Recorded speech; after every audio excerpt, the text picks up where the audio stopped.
För Martin Mikkelsen att ge sig av med Insane.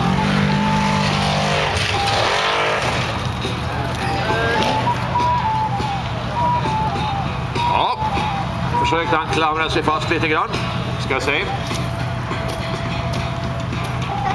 hur långt ner han vågar backa. Ja, han har inte backat ur banan ännu. Han kom ju inte in någon idealisk vinkel för att klara det hela. Gör ett nytt försök. Hoppa kan vi i alla fall.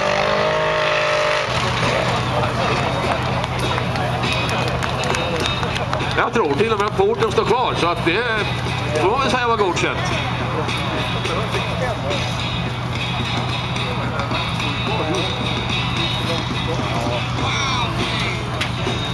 Rätt väg ner kommer vi också.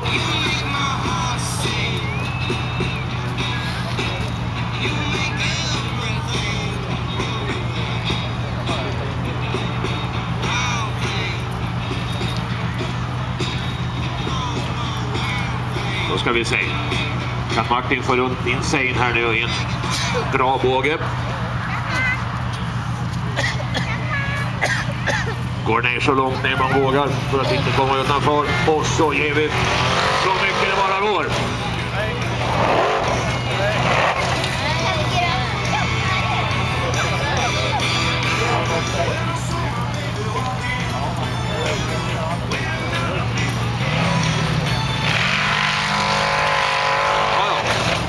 Skanten som heter.